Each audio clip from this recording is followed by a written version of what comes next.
Hello again, and welcome to another episode of the Keeping It Kayfabe podcast, the only wrestling podcast that matters. That's right. I am Mega Dustin. Greg, And I'm Dustin Dynamite. and today we're going to talk about some lackluster wrestling and some kind of good wrestling. So before we get into wrestling, before we get into all the shows, what do you think about this rumor that WWE is going to lose the PG rating? I don't think it's a rumor. I think it's going to happen. I mean, it was reported by the Sportster. They're usually... Well, apparently they're going. Some people are saying that they're going back on it, saying that it was a false leak or whatever. It's not true. Or why wouldn't they? I mean, at this point, I feel like they need to, man. I mean, the only reason they went PG to begin with was because of Linda's political career, and not like Vince gives a fuck about her now. So right. But they are publicly shared now, so yeah. So I don't know. You think it'll be good though for the WWE? I think it'll be a step in the right direction. But I mean, honestly, all you're gonna get with them going PG-14 is they'll add blood back. You'll see more chair shots, and you'll occasionally hear shit or hell or something like that. Maybe they'll bleep out F word. Yeah. I mean, they've already said small balls now, so it might get a little more violent though, which that's the thing that made the Attitude Era so good, was how violent it was. Now keep in mind, like I think there's overboard with the violence now, like MCW and shit like that. That stuff, I don't have a taste for it anymore. Like the hardcore matches and such. The death matches and stuff. Yeah, like hardcore match I can deal with. A death match doesn't do it for me, man. I don't want to see people fucking exploding and fighting on broken glass and stabbing each other with fucking broken light bulbs and all this. That's not why I watch wrestling. Using ice picks on people's foreheads. Yeah, and stabbing people with forks. I mean, like the old John Moxley special right there. I'm telling you, man, I don't care for that shit anymore. A guy at my work is the same way. He's like, he just doesn't have a taste for it. I think a lot of people kind of, I mean, it's you either like that stuff or you don't now. There's no like in between anymore. Yeah, really. It's really, yeah, there's really no gray area there. It's like you love it or you don't. All right, well, let's get into it. SmackDown was meh this week. Yeah, the only thing I see noteworthy talking about is McIntyre versus Butch. Yeah, I mean, no, not really. Nobody gives a fuck about that match. I mean, there was like nothing. I mean, Roman was there and cut a promo. I know I watched it, but honestly, I barely remember it. I know Liv Morgan came out and did some stuff. I guess she's excited about being champion. Why wouldn't she be? But yeah, apparently her and Rousey are gonna go at it again. Yeah, they're gonna have a rematch at SummerSlam. Are you excited for that rematch? I mean, I don't really care for Ronda Rousey at all, and I think Natalya might get involved because she kind of interrupted the whole Liv Morgan thing, and she's been fighting in house. They've been fighting each other in house shows. So, tell you something that's weird. I bought the season pass for 2K, right? Yeah. Well, one of the free DLCs that just came out with it was the one with British Bulldog, Doink the Clown, Ronda Rousey, Rick Boogs, and people like that. Well, it's got the evil version of Doink the Clown, which I'm glad about that, but it does not have Ronda Rousey's Joan Jett theme. Weird. I wonder if they had some kind of licensing issue or something. That's what I'm thinking. That's weird. Yeah, because I was looking for it when I was going through music, setting stuff up, and it just wasn't there. Is she not in the game already? No, she wasn't. You had to unlock. She was DLC. Oh, shit. Well, hold on. There is one thing that you probably do want to talk about. What? The championship contenders match of the Usos versus Los Lotharios. Yeah, sure. I mean, like there's a good squash match. I mean, the only thing that was really noteworthy on SmackDown was the Maximum Male Models tennis collection with Massey and Mansoor. Okay, and Mansway, I think his name is now. Here's what's up with SmackDown this week. it was mostly trash. If you're gonna watch it, watch the Roman promo and then turn it off because you That's don't need to pretty much see how I anything watched else. it. Because you don't What need do to you see anything else. have you seen this Maximum Male Model thing yet? No, Have you, or do you just skip that segment every time? I skip it every single time. It's so There's it doesn't make any sense, bro. It's so dumb. Ugh. there's nothing there that I need to care about. Let's move on to Rampage. All right, Uh, Rampage. We had our favorite fucking wrestler of all time, Eddie Kingston, Absolutely. versus Konosuke Takeshita. I don't know why I can't say that today. Konosuke Takashita. There we go. I can't. I mean, you're better than me. I didn't even know his name. Well, he's been on AEW for a while now. He's kind of been he's wrestled on Dark a lot, but he's been in a few matches. He was in a couple of Royal Rumbles. I don't know. Is he a guy from New Japan or is he just a Japanese He's not guy? from New Japan. Konosuke Takashita is probably how you say his name. Yeah, I may think it have is. said that wrong, but he's actually good, man. I'm not. I mean, I'm trying to downplay people caring about him, but he's good. No, I like him. He had And- another match on. And I'll say Rampage, this: too. his match on Rampage with Eddie Kingston was actually not horrible. You mean the John Moxley match? Yeah, John. He versed John Moxley on Dynamite. Oh yeah, that's right. on With Eddie. Dynamite. Yeah, it was Eddie Kingston on Rampage. Yeah. Yeah. But Eddie, here's the thing, though. Like, as I'm watching that match and absolutely fucking hating everything I see from Eddie Kingston and just getting, the clarity that I needed to know that I'm right about him being such a shitty pro wrestler. The Japanese guy, Takashita, was carrying him through that match, man. Oh yeah. I mean, the guy can't wrestle. Okay. And listen here, TikTokers. I know you've been active lately and you're talking about the Eddie Kingston stuff we're talking about. Well, I'm talking to all of you, all right? I'm talking directly to all of you. Eddie Kingston still sucks. He does not use strong style. If you think that's strong style, you don't know what the fuck strong style is. And I'll close with Eddie Kingston fucking stinks. Both in the ring and in real life. Yeah. I mean, but like you said, it was a good match, but mostly carried by Takeshita. Even Big T in the chat agrees with us. Enough with Eddie. Yeah, so done with seeing Eddie Kingston. Then we had Jade Cargill come out and remind us that she is that bitch. Hold on, wait. Do you know there's people saying that match with Eddie Kingston and Takashita is match of the year candidate? Why? I don't know, man. It was a good match, but it was nothing that made you say that was the match of the fucking year. I mean, why are people so why do they mark out so hold on, hard Dustin, for this guy? Hold on. The crowd was chanting, "This is awesome."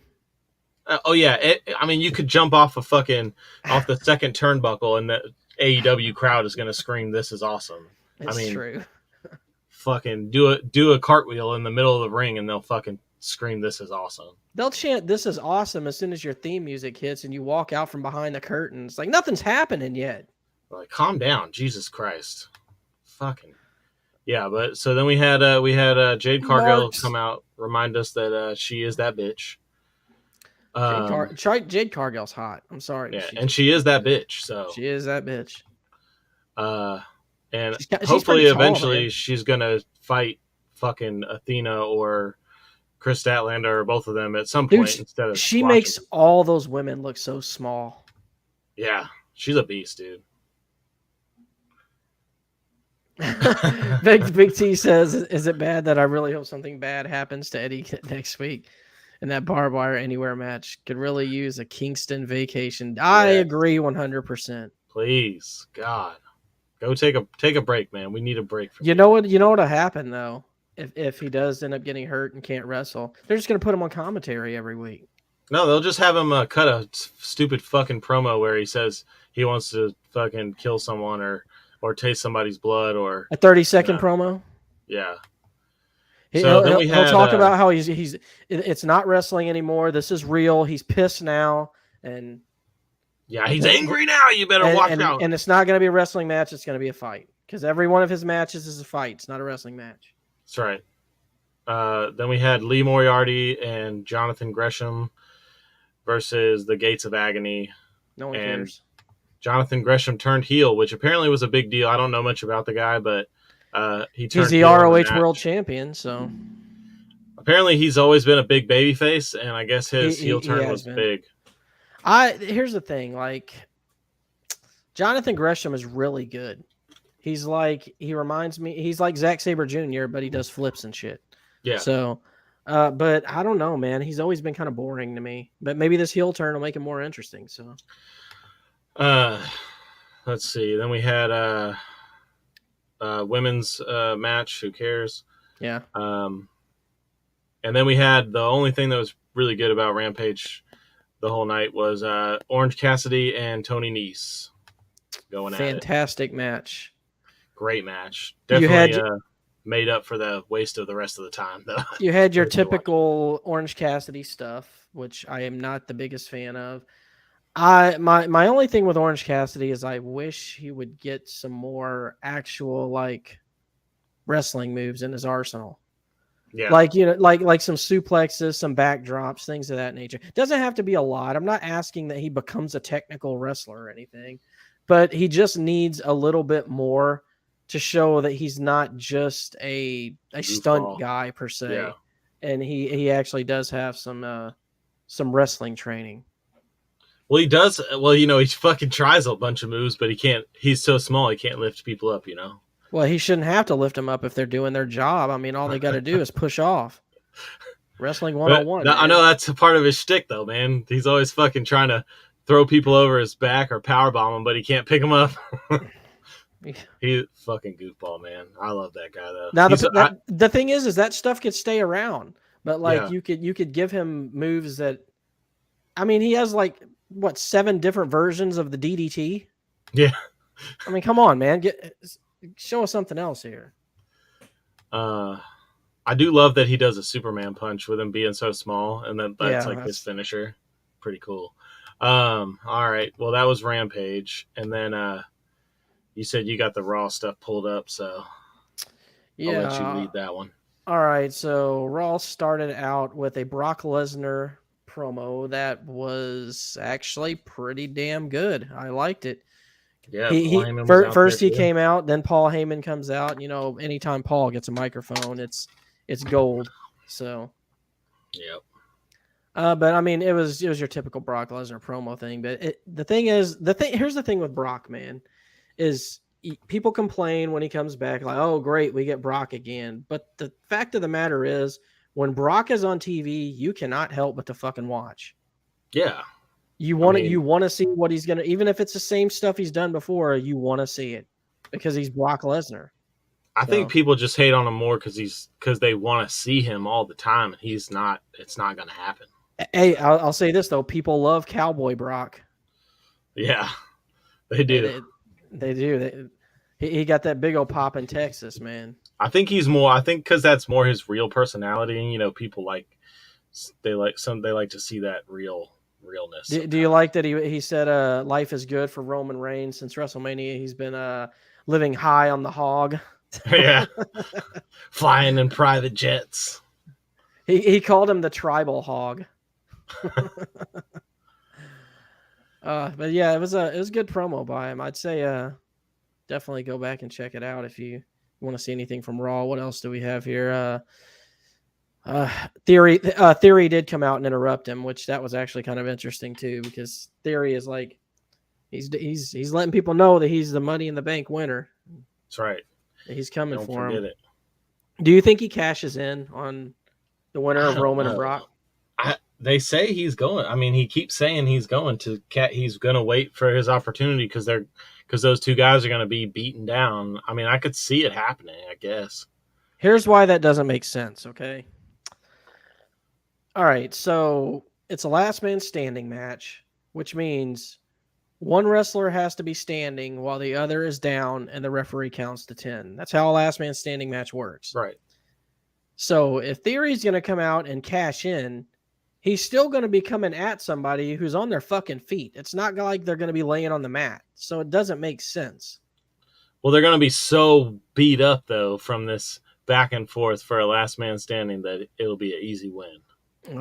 Not if it's Brock, because Brock is like, he only stays down for like fragments of seconds. So, but let's see. What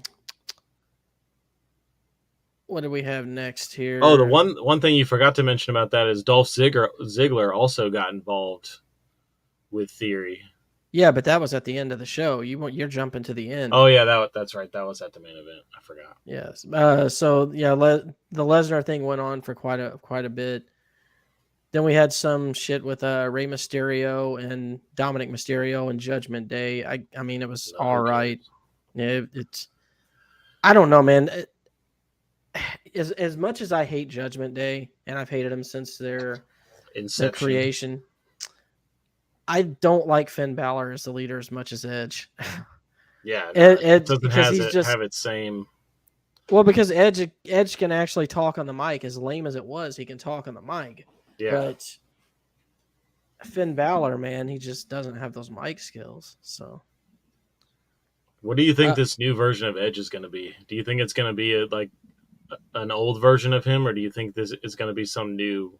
I'm pissed off he cut his hair, honestly. But these vignettes, though, you think is going to be like Brood Edge or like Rated R Edge, or do you think the vignettes are for Edge? Yeah, they have to be. What if they're for Bray?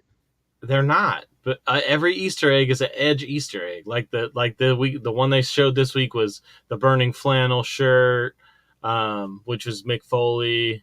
Like I can't remember what the other ones were. Oh, the John Cena hat burning. Like all of the stuff just says Edge. I don't think it's Bray. We'll have to wait and see. But I don't know, honestly. I mean, he'll come back and be the same Edge. Basically, he's not really capable of much other than what he's been. He'll come back and be the anyway.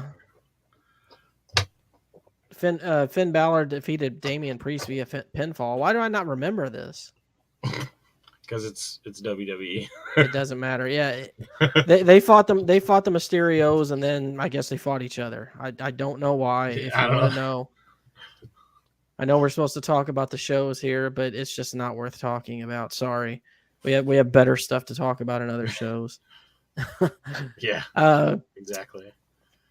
The Raw Women's Championship match. We had a rematch between Carmella and Bianca Belair.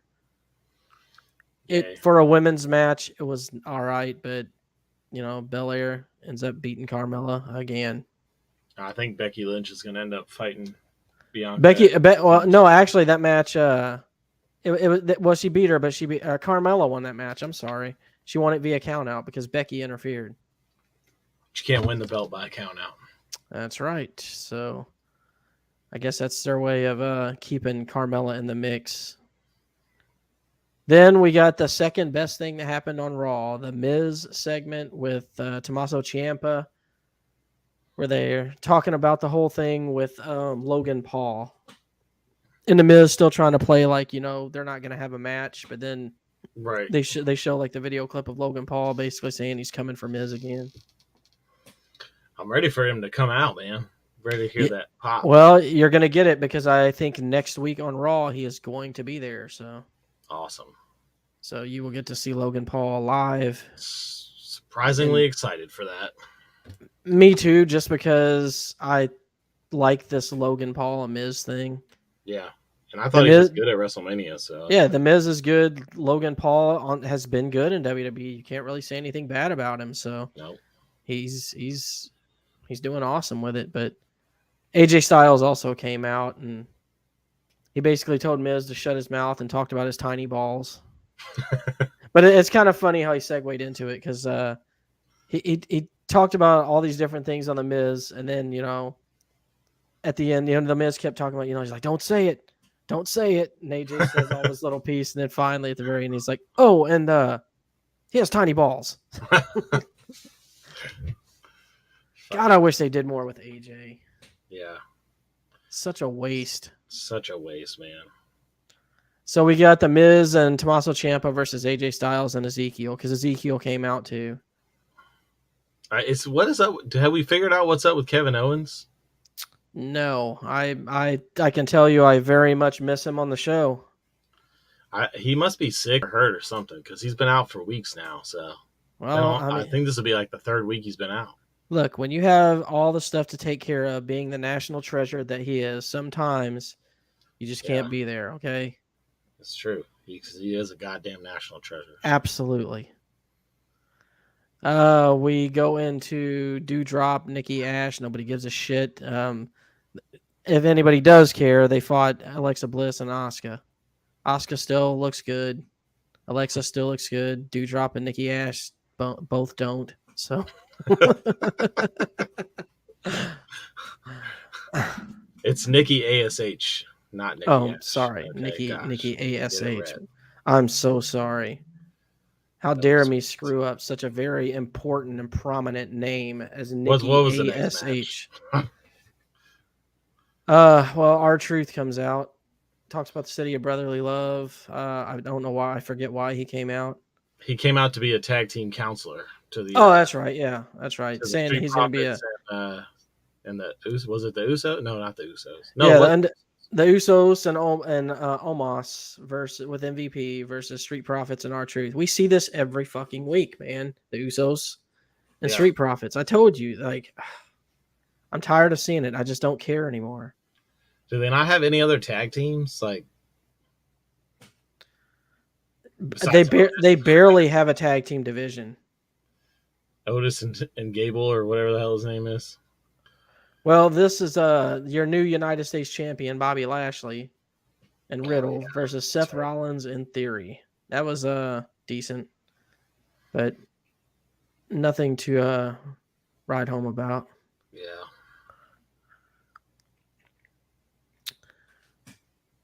Bobby Lashley, they won that match. And that was your main event, by the way. Bobby Lashley and Riddle against Seth Rollins and Theory. And then why did he change his name from Austin Theory to just Theory? It's another Vince McMahon thing with the real names. Oh, yeah. He changed Walter to Gunther. I don't know what's up with Gunther. Jonathan with the Okada killed my father. So what do you think what do you think's up with the Dolph coming in? I thought that was intriguing. Do you think it's just randomness or what? If I had to take a guess, he's going to start some kind of feud with Theory to keep Theory busy until he's ready to cash in. Basically, they needed something like, look, man, we need something for Theory to do while we figure out what we're going to do with this Money in the Bank thing. Let's call Dolph. Dolph's a worker. He'll come in. Wins, gets the Money in the Bank briefcase from Austin Theory, and then cashes it in and becomes like a Kofi Kingston champ, where they just are like, here, you have the belt for like a couple weeks since you've been here and put up with all this bullshit your whole life. It would be a disaster, and let me tell you why. Because we haven't seen Dolph Ziggler on TV in how many weeks? Yeah. I mean, I guess he's been on NXT. I don't know. I don't watch NXT. I don't think he has. But we haven't seen him in weeks. So to try to build something this fast and throw the belt on him is not going to get any kind of response from anybody. I mean, it's just not going to work. I mean, I like Dolph. I think it would be good for him to finally get that, but they got to build it. They can't do anything like maybe he interferes in the Lesnar-Lashley match. I mean, Lesnar-Roman Reigns match. But we'll have to wait and see there. All right. That was Raw. Now on to Dynamite. Dynamite was, to me, the best wrestling that I've seen in at least the last few weeks. It definitely was the best show of the week. Let's see. We started out with a TNT Championship match. Yeah, with Orange. Is Orange Cassidy just like carrying AEW right now? Somebody has to. And he's doing he's doing a damn good job. I enjoy seeing him wrestle every week. So, and it was actually a really good match. I was afraid when I saw this match that that Orange Cassidy was just going to get squashed, and I'm like, how are they going to squash him when he's like been on this epic run since Forbidden Door? But no, I mean, he didn't win, but he did put on a good fucking match. This match was poor booking, and let me tell you why. What they could have done with this is built something with Orange Cassidy versus Wardlow, but they needed something for Fyter Fest since, their regular shows are such a big deal. Yeah. So that's why they did this. But they could have made it to where Wardlow faced somebody else, somebody notable, not somebody that's a scrub. Right. He beats them, then Orange Cassidy's music hits. He comes out, does his little shtick to Wardlow there, and with his kicking thing, and then they start to build something towards that to where like Orange Cassidy keeps doing stuff to Wardlow in the back or whatever, like just showing up. Yeah. They could do anything with Wardlow. They could have him working out, just have Orange Cassidy just be leaning against the wall watching him. Yeah, just stuff like that. I mean, they could have built something with it, but no. What do? Hey, you know what? People want to see this match. We're gonna give it to them. But it was a good match. I mean, it was a good match. I feel like they about their bad booking is most of the time their bad booking is just so they can put on this kind of good match. So at least it was a good match. Yeah, the only person that that match made look bad was Wardlow, even though he still won. But well, I mean, he hit him with the low blows and the knees, and you know how when smaller guys take on the giant guys, they always got to do the cheap shots to the legs and shit. I mean, they made it more realistic. I think it went on a little bit longer than it should. That's what's going to be my complaint. Is it went on way too long. But they didn't want to. I think they didn't want to squash Orange Cassidy too much, so they had to drag it out some. Yeah. Let's see. Then the next match after that was no. There was no match. We got Chris Jericho. Oh yeah, coming out and giving a fantastic promo. Bro, that's probably one of the best promos I've seen in a while. What I loved about it is he went back to old Jericho. He didn't do any of the wizard bullshit, anything like that. He basically just talked about how shitty Eddie Kingston is. And which is why it was such a good promo. Exactly. He just, joined our team of the Eddie haters. And then, or did we join his team? Are we part of the Jericho Appreciation? I think we are. Society now? I mean, I've always kind of been a part of Jericho Appreciation Society, so. But I think we're like official members now. But I mean, yeah, he just badmouthed Eddie Kingston, but he did say something that I was excited to hear. And that's the fact that the Painmaker is coming back. He's not facing this Chris Jericho. He's facing the Painmaker. And he did say a lot of stuff about Ruby Soho too. Well, they broke her hand or whatever. Yeah. So he was trying to get under Eddie's skin with that. Yeah. Well, which Eddie brings that up later. He told Eddie he needs to take better care of his chicks. That's right. I'm surprised. I'm surprised Eddie Kingston has chicks. First off, remind the people what the Painmaker is. The Painmaker is the New Japan version of Chris Jericho. When he first appeared in New Japan, he was donning like some a little bit of white face paint and then like some black makeup on the eyes, kind of almost crow-like. And he wears like this leather jacket, top hat and spiky leather jacket. He just looks like a badass, honestly. Fuck yeah. But the Painmaker version of Jericho is more sinister and hardcore. Like, for example, his first match as Painmaker in New Japan. You remember, the referee over there that's like famous. They call Red Shoes Uno. Yeah. Well, his son was still a young lion then, which is Shota Umino. Or Red Shoes Umino, yeah, but Shota Umino. Jericho goes over there and like grabs him and puts him in the damn walls of Jericho and starts beating the shit out of him in front of his dad, the referee. I'm like, that's great. Yeah. That was one of his notable things. And then Eddie Kingston made an appearance and made a real shitty fucking 30-minute promo where he said, it's not a wrestling match, it's a fight, and he's gonna kill Jericho or whatever the fuck. Yeah. He's mad. He's mad now. Well, Eddie Kingston came on the screen drunk as usual, and he was all like, "Blah blah, Chris Jericho, blah blah, I'm gonna get you, buddy, blah." And then his 30 seconds was over. So Yeah. Yay. And then we had next up we had Christian. No, it was the match. Konosuke Takeshita versus Jon Moxley for the interim AEW World Championship eliminator match. I guess we're just gonna put the belt on the line every single episode. Well, wait a minute. What are they talking about? It was an eliminator match. I don't know. I think I was wondering that too, but I think what they mean by that is like, I guess Moxley is just eliminating people that are in the hunt for the title. For the interim title. I don't know what the fuck they're talking about. The tournament's over. There's no tournament. I don't know. What's being eliminated here? I don't know. Well, I don't know why they put the belt on. Just wait till fucking Punk is like 2 or 3 weeks from coming back. Like, just wait till he comes back.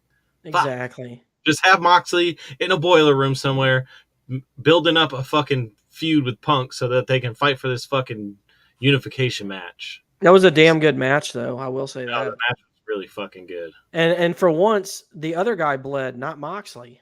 Yeah, I was shocked at that. I was like, oh shit, he's bleeding. I was like, but Mox isn't bleeding. Mox is always donning that fucking crimson mask, but not this one. Well, he beat him with the by doing the Death Rider, following up with the Bulldog choke for the victory. So got him with the winner Jon Moxley, and then we got a video package of the House of Black talking to Darby Allin. I guess Brody King beat the shit out of Darby Allin at an autograph signing, put him through a table, and they showed that footage too. Oh, I think I missed that, honestly. It was kind of in there. I had seen the Raw video that somebody got that was at the autograph signing, and they put it in that video package. You could kind of see it happening. Then we had Christian come out and cut another promo on someone who has a dead father. I guess that's just going to be their thing. He just loves disrespecting the dead, don't he? Well, he actually didn't really. I mean, he didn't talk too bad about Brian Pillman like he was Jungle Boy's dad. He just kind of said that Brian Pillman Jr. is an embarrassment to his father. That's such a fucked up thing to say to somebody, though. Can you imagine the meeting in the back? Like, hey, man, so I'm going to come out and I'm going to say something about your dad, okay? Don't beat my ass when we get back to the back, all right? I love this version of Christian. I think he's kind of like the MJF replacement right now, because MJF was always come out, cut some kind of fucking super heel cheap heat promo, and that's kind of what Christian's doing now. And then Luchasaurus comes with him and squashes whoever the fuck he fighting. Well, he squashed Griff Garrison, but that's because Christian Cage said that he kind of looks like Jungle Boy, which apparently activated beast mode on Luchasaurus. So yeah, I mean he did. I mean Christian was right. He does kind of look like Jungle Boy. So the thing that's going to be weird about this Kingston and Jericho match is Daniel Garcia and them being above the cage, above the ring in cages. In a shark cage. Oh, a shark cage, yeah. Why? I don't know, man. What's the point? Somebody on TikTok was like, "Oh, it's Shark Week or whatever," and it's like a cross promotion. I'm like, that's fucking dumb. Okay? It is. It's stupid. What are they gonna do? They're gonna stand up there and fucking yell through the cage, "Get him, Jericho!" It's like you said. Sammy Guevara is gonna take some big bump off the top of it. Is what's gonna happen. All right, so next up we have the match that was your favorite match of the evening. Jake Hager versus Claudio Castagnoli. Or Castagnoli, however the fuck you say his name. Yeah, see, Ben Grimm said it's sponsored by Shark Week. Okay, I mean, cool. Well, then you know what? They need to have they need to have a Shark Tank and just have wrestlers wrestle on a bridge, and the loser gets thrown off into the Shark Tank and dies. Preferably Matt Hardy. No, or Eddie Kingston. Eddie Kingston, not Matt Hardy. Oh yeah, that was Did your yeah. Matt Hardy hatred just come out there on accident? Yeah, a little bit. But no, that's perfect though. What we have is we have Matt Hardy versus Eddie Kingston, and both of them fall off the bridge in the Shark Tank. What they need to do is surround the ring with shark tanks, and then wrap the ring in barbed wire, and then have a barbed wire match. And then, but the way you win the barbed wire match, because you're all bloody, you know, and they throw you in the shark tank, and then the sharks eat you because you're bloody. You know, the sharks sense the blood. Well, we know Moxley could do that because he definitely get busted open. They'd be jumping going out the crazy cage, for him. you know? Oh yeah, they'd be diving out. Yeah, that match sucked. It was stiff, it was boring, and I did not like it. I actually fast forwarded through most of it. It sucked. It sucked. I don't like. I know people are excited about Claudio, but I'm not. I just don't get the hype. He was like you said, he was a mid to low card guy in WWE, and probably going to be the same in AEW. So he did the 619 in this match. Cool. Like, I didn't even catch that because I was fast forwarding. I was like, this is boring. I mean, I tried to give it a chance, man. I did. I started watching some of the match, and then eventually I'm just like, you know what? Fuck this. Ben Grimm said, yeah, this is my go to the bathroom match. Hook is interviewed backstage, but he ignores it and leaves. Okay, so this is another thing that's irritating me. Okay, so we had the Hookhausen build-up thing, right?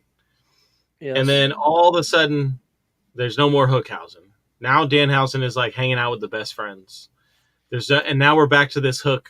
Now we're back to the old Hook thing where he doesn't talk and he doesn't acknowledge anybody, and he's probably just gonna walk down to the ring and beat people. Like what the Hookhausen thing was fucking gold. Why would they scrap that? I just don't understand it.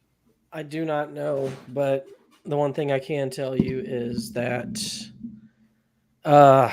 we don't see enough of Hook. Even though I'm not crazy about him, we don't see enough of him. So I don't know. I think that's part of like I think that's kind of his shtick, but it's getting old now. It's like, all right, let's fucking push this guy into what you want him to be. Well, his hair is stupid. I'll say that. You don't like that Gen Z hair, do you? I do not like it at all. Then we had some Thunder Rosa stuff in the back, and then Britt comes out and talks about how she's better than all of them, and it's true. It is true. She is better than all of them. Then we had a women's match, and that nobody cares about, versus Serena Deeb. That was whatever. Tay Conti said something to Jay in the back, and then we had what I thought was also a really great match, and the main event was a triple tag team championship match with the Young Bucks, Swerve in Our Glory, and what is the other fucking Swerve in Our Glory, which would be Swerve, and Starks and Hobbs. Swerve and Keith Lee. Keith Lee, yeah. You don't know. And kind of got a surprise ending there. We did, and I love that. I wasn't a fan of it. Really? No. See, mostly because I don't like that tag team. Well, see, I do like that tag team, but I wasn't really rooting for them to win. I didn't think the Young Bucks were going to lose. I didn't think they were going to drop the belts. See, that's the problem I have with it. It doesn't make sense to put those belts on the Young Bucks if you're only going to let them hold it for this short amount of time, and now it's gone. Like, and you put them on a tag team that's even less relevant. But maybe they're just trying. Maybe that's just going to help make them more relevant, though. The problem is when you're making the belt change hands like that often, you're making the title mean nothing. Yeah. So that's where I have an issue with it. My thing is that, you know, when people like me and you watch wrestling, and we've watched wrestling our whole lives, for the most part, we can predict the outcome of the match. We kind of know what's going to happen. So when stuff like this happens, I actually like it. Even if it doesn't always make 100% sense. I won't lie. I did think Young Bucks were going to win that match. So. I was just like, wow. And I like, honestly, I would have thought they gave it to Starks and Hobbs before they gave it to Keith Lee and Swerve Strickland, because there had been talks earlier in the week that Keith Lee was going to be taking time off. So I I guess he changed his mind. Well, that was AEW Dynamite. It was the best show of the week. Definitely worth watching. If you're gonna watch any wrestling this week, watch that because it was the best. It was the best program this week, Yeah, hands from down. top to bottom, that's the best wrestling I've watched in a while. But the best wrestling is what's about to happen tomorrow night. The G1 finally starts with night Fuck yeah. one, and I cannot wait. Who is the first match of the night? Well, Okada will probably be the main event. I don't have it loaded up anymore, honestly, but I can load it up real quick here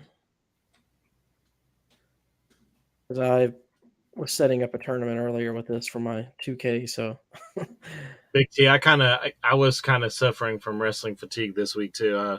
It was hard to watch everything, but I was very inspired by Dynamite though. So tomorrow, yeah, I feel you on that. I was the same way. Like I was struggling to get through some of the shows, honestly.